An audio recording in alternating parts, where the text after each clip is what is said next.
Systems में या practical IT systems में क्या कंसर्न्स होते हैं, या उसमें हम रिलायबिलिटी को किस तरह से डिटरमाइन करते हैं। तो जैसे कि हमने पहले भी बात की थी कि आईटी सिस्टम्स जो ना वो एक मल्टी कंपोनेंट सिस्टम होता है। इसके हमने डिफरेंट कंपोनेंट मेजर कंपोनेंट्स को देखा कि जिसमें कंप्यूटिंग मशीन्स हैं, नेटवर्क्स हैं, प्रोसेसेस हैं, और इसके अलावा दूसरे कंपोनेंट्स भी इसमें शामिल होते हैं।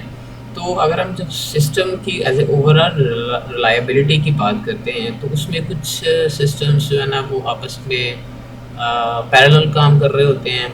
जैसे फॉर एग्जांपल HRMS की अगर सर्विस है और एप्पल फाइनेंस की एप्लीकेशंस हैं, तो बेसिकली जो ना दो डिफरेंट सर्विसेज हैं जो दो डिफरेंट मशीन्स के ऊपर रन कर रही हो सकती हैं। तो ये but it is a part of this overall IT system of the organisation. तो इसके अलावा अगर हम देखें, जैसे अगर हम नेटवर्क को ले लें और जो ना वो अपनी सर्वर मशीन्स को ले लें, तो ये तो बुनियादी तौर पे जो है ना वो आपस में इस तरह से कनेक्टेड होती हैं कि दोनों नेटवर्क्स को यूज़ करते हुए हम जो है ना वो सर्विसेज को एक्सेस करते हैं सर्वर्स के ऊपर। तो इस लिहाज से ये एक सीरीज़ में कनेक्टेड सिस्टम का जो ना वो पार्ट बन जाता है।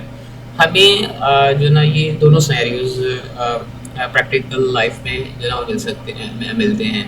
बल्कि कई सिचुएशंस में ऐसा भी होता है कि हमारे पास हाइब्रिड जो ना वो सिस्टम्स होते हैं, जिसमें कुछ सिस्टम्स है ना वो सिस्टम के कंपोनेंट्स ना पैरेलल में काम कर रहे होते हैं, और कुछ जो है ना वो सिस्टम के कंपोनेंट्स है ना वो सीरीज़ में काम कर रहे होते हैं।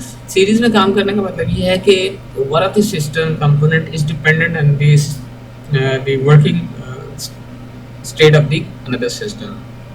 जबकि पैरेलल सिस्टम्स में ही होता है कि अगर एक सिस्टम काम कर रहा है तो अगर दूसरा फेल भी हो जाता है तो दैट डजंट अफेक्ट, बट लेकिन उसमें रिलायबिलिटी ओवरऑल सिस्टम की जो ना वो ऑर्गेनाइजेशन में उसके ऊपर डिपेंड करती है।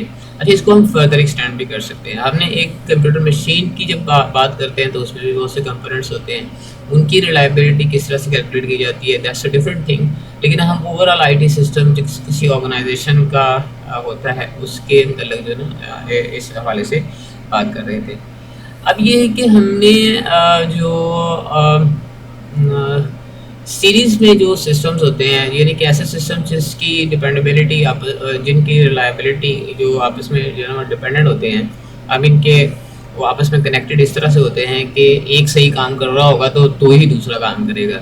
जैसे कि अगर नेटवर्क एक्सेस नेटवर्क है या वाईफाई एक्सेस राउटर है, अगर वाईफाई एक्सेस राउटर है तो यूज़र्स जो ना वो नेटवर्क को एक्सेस कर सकेंगे, नेटवर्क को एक्सेस कर सकेंगे तो सर्वर के साथ कनेक्ट कर सकेंगे।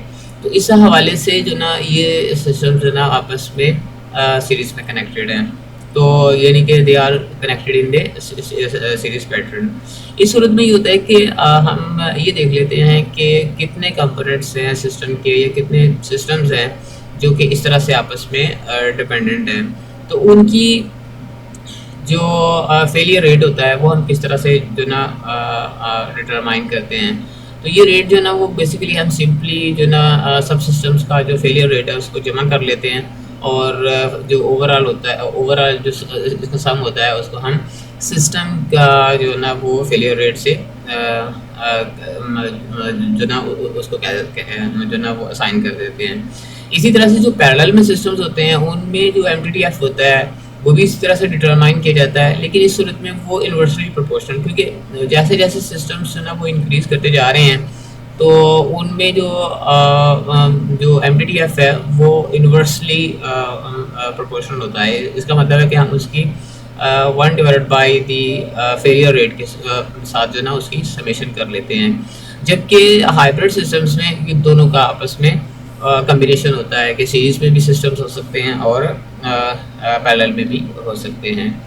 अब अगर हम रिलायबिलिटी की बात करें तो रिलायबिलिटी में भी कुछ इसी तरह के जो ना वो कंसर्न्स जो ना वो होते हैं कि अगर हम जो ना वो इंडिविजुअल कंपोनेंट्स की रिलायबिलिटी और अवेलेबिलिटी हमारे पास जो ना वो गिवन है, तो हम ओवरऑल सिस्टम की जो ना वो किस तरह से डिपेंडेंट सिस्टम्स की किस तरह से हम जो ना रिलायबिलिटी मालूम कर सकते हैं, और या फिर ये है कि अगर वो पैरेलल में कनेक्टेड हैं तो उनका कैसे किस तरह से हम मालूम कर सकते हैं।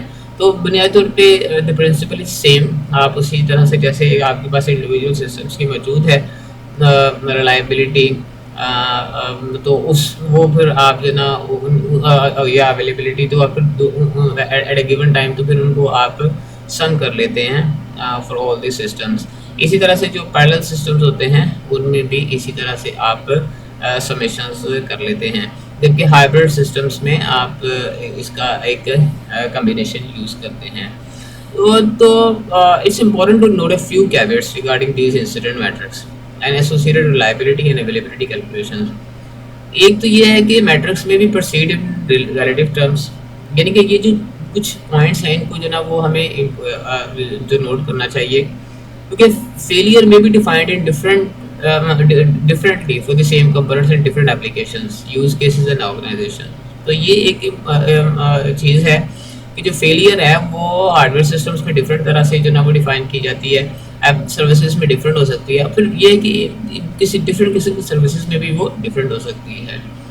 इसी तरह से जो value of metrics such as MTTF, MTTR, MTBF और MTTR average observed in experimentation under control और specific environments, these measurements may not hold consistently in real world applications।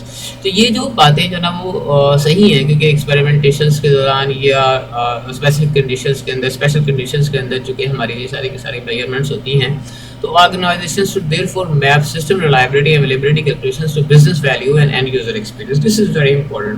I mean कि आपकी बुनियाद पर रिलायबिलिटी और अवेलेबिलिटी की जो estimates हैं वो बुनियादों पे आपके बिजनेस वैल्यू और यूज़र एक्सपीरियंस की बुनियाद के ऊपर होना चाहिए। और फिर decision may require strategic trade offs, this is important. यानी कि अगर आप जब रिलायबिलिटी और अवेलेबिलिटी की बात कर रहे होते हैं तो इसमें कॉस्ट भी आ जाती है, परफॉर्मेंस भी आ जाती है और सिक्योरिटी के कंसर्न्स भी आ जाते हैं। So decision may require strategic trade offs with cost, performance, security and decision makers will need to ask questions beyond the system dependability matrix and specifications followed by the IT departments। तो ये हमने जो